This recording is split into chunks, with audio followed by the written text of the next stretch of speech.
Adik-adik Sobat Eksis, pernahkah kalian mendengar ungkapan tentang tak kenal maka tak sayang? Yap, benar sekali. Bagaimana kita mau menyayangi sesuatu apabila kita tidak mengenal baik sesuatu yang ingin kita sayangi tersebut? Seperti lingkungan sekitar kita. Siapa lagi bukan kalau bukan kita yang mengenal lingkungan tersebut? Nah, sekarang Kak Ella mau bertanya nih sama kalian semua. Lingkungan kita itu terdiri dari apa saja ya? Lingkungan kita terdiri dari dua komponen, yaitu lingkungan biotik dan lingkungan abiotik. Lingkungan biotik terdiri dari makhluk hidup seperti manusia, dan lingkungan abiotik adalah semua unsur yang tak hidup, misalnya seperti air, tanah, dan batuan. Nah, secara garis besarnya, lingkungan kita terdiri dari alam dan masyarakat. Berbicara tentang lingkungan sekitar, pasti manusia tidak akan pernah lepas dari lingkungan. Manusia pasti berinteraksi dengan manusia lainnya dan segala unsur yang ada di alam. Misalnya nih, kita saat membutuhkan makanan, pasti kita membutuhkan bahan makanan dari alam. Atau saat kita membutuhkan bantuan dari manusia, maka kita membutuhkan manusia lainnya, bukan? Sehingga bisa dipastikan manusia pasti berinteraksi dan membutuhkan lingkungannya. Oh ya adik-adik, tahukah kalian bahwa manusia sudah berinteraksi dan membutuhkan lingkungan sejak zaman dahulu loh? Memangnya apa buktinya, Kak? Kalian tahu kan zaman praaksara? Itu loh zaman di mana manusia belum mengenal tulisan. Nah, sejak zaman itu, manusia sudah berinteraksi dengan lingkungannya. Misalnya, menggunakan bahan alam untuk membuat alat ataupun peralatan. Tidak hanya zaman praaksara saja, namun hingga sampai saat ini manusia membutuhkan lingkungan dan selalu berinteraksi dengan lingkungannya. Kegiatan tersebut dilakukan untuk memenuhi kebutuhan manusia. Namun tak semua kegiatan interaksi manusia dengan lingkungan berdampak baik untuk lingkungan itu sendiri. Misalnya saja, kegiatan manusia dalam menanam tanaman untuk kebutuhan makanan pokok. Agar tanaman tumbuh dengan baik, maka dibutuhkan pupuk dan bahan kimia. Namun, ternyata penggunaan pupuk dan bahan kimia tersebut membawa dampak bagi lingkungan. Rupanya, hal tersebut tak hanya membawa dampak baik bagi tanaman, namun juga dampak buruk bagi lingkungan. Penggunaan pupuk kimia secara terus-menerus dapat membuat tanah mengeras dan kehilangan porositasnya. Hal ini dikarenakan penggunaan pupuk meningkatkan kadar asam dalam tanah. Adik-adik Sobat Eksis, dampak kegiatan ataupun interaksi manusia dengan lingkungan yang merusak dapat menyebabkan pencemaran. Pencemaran sendiri terbagi menjadi 3, yaitu pencemaran udara, pencemaran air, dan pencemaran tanah. Nah, sekarang kita bahas satu persatu tentang pencemaran tersebut. Pencemaran udara. Pencemaran udara merupakan tercemarnya udara normal dengan polutan. Meskipun udara tidak terlihat, namun udara dapat kita rasakan keberadaannya. Kalau tidak ada udara, kita tidak bisa bernafas, bukan? Nah, bagaimana jadinya jika kita bernafas dengan udara yang tercemar?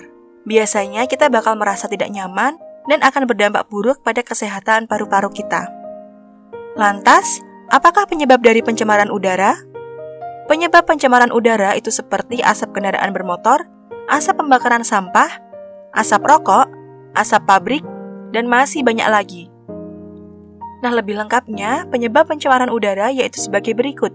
Yang pertama, pembakaran tidak sempurna dan asap rokok mengakibatkan munculnya oksida-oksida karbon, yakni CO dan CO2. Yang kedua, asap kendaraan bermotor mengakibatkan munculnya oksida-oksida nitrogen, yakni NO, NO2, dan N2O. Yang ketiga, pembakaran bahan bakar yang mengandung sulfur mengakibatkan munculnya oksida sulfur, contohnya SO. Yang keempat, berbagai aktivitas alam dan industri yang mengandung partikel debu.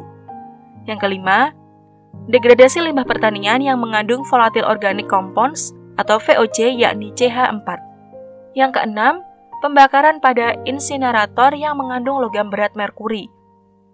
Selain berdampak pada kesehatan, pencemaran udara juga dapat menyebabkan hujan asam, merusak lapisan ozon, dan menyebabkan efek rumah kaca. Pencemaran air. Sesuai dengan namanya, pencemaran air adalah peristiwa atau tindakan masuknya atau dimasukkannya suatu polutan atau bahan pencemaran ke dalam air. Hal ini tidak bisa terus-menerus dibiarkan terjadi adik-adik, karena bagaimanapun kita semua butuh air yang bersih atau tidak tercemar agar air tersebut bisa berfungsi sebagaimana mestinya. Apa sih yang menyebabkan pencemaran air? Berikut ini adalah sumber penyebab pencemaran air. Yang pertama, limbah industri. Yang kedua, penggunaan lahan hijau atau hutan untuk membangun sesuatu. Yang ketiga, limbah pertanian. Yang keempat, limbah pengolahan kayu.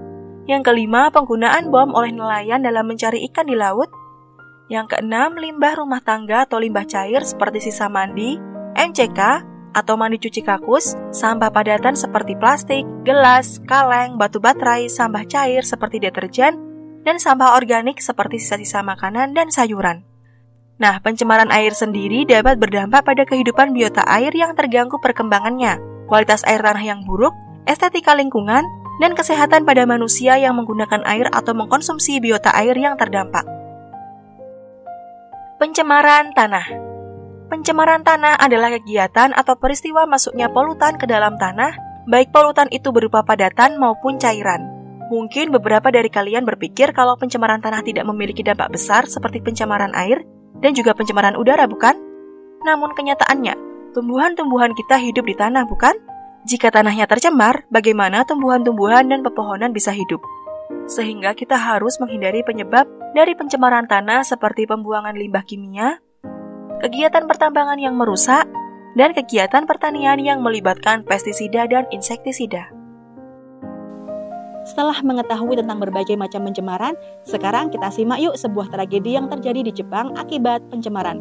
Kalian simak dengan baik ya. Penyakit Minamata adalah penyakit kelainan pada sistem saraf pusat yang muncul pada akhir tahun 1950-an di Teluk Minamata, pesisir laut Shiranui, Jepang. Pandemik Minamata diawali oleh perubahan perilaku kucing di Minamata yang kejang-kejang dan terjun ke laut. Namun, tidak lama disusul dengan gejala aneh pada penduduk setempat yang mengalami gemetar, kejang, kesulitan berjalan, berkurangnya pendengaran, kelumpuhan, hingga kematian. Dampak yang sangat besar tersebut kemudian mengundang pemerintah Jepang untuk meneliti penyebab pandemi di Minamata. Diketahui bahwa penyakit tersebut dikarenakan mengkonsumsi ikan dan udang yang terkontaminasi merkuri. Hal tersebut disebabkan oleh pelepasan limbah metil merkuri dalam jumlah besar oleh pabrik kimia ke Teluk Minamata.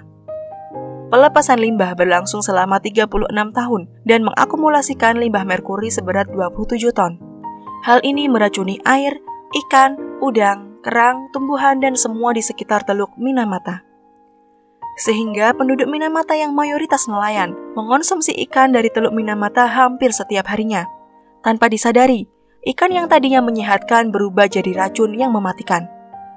Penyakit tersebut kemudian dinamai sesuai asalnya, yaitu penyakit Minamata. Setelah mengetahui tentang berbagai macam pencemaran dan contoh kasusnya, sekarang apa yang bisa kita lakukan untuk mengurangi dan mencegah pencemaran sebagai seorang siswa? Nah, berikut ini adalah langkah yang bisa kita lakukan sebagai seorang siswa untuk mencegah dan mengurangi pencemaran. Yang pertama, yaitu tidak membuang sampah sembarangan. Yang kedua, mengurangi penggunaan plastik. Yang ketiga, menggunakan transportasi umum. Yang keempat, tidak membakar sampah. Yang kelima, mulai menanam pohon. Dan yang terakhir, memanfaatkan barang bekas. Nah, lalu apalagi ya langkah kecil yang bisa kita lakukan untuk mengurangi dan mencegah pencemaran? Coba kalian komen di bawah ya.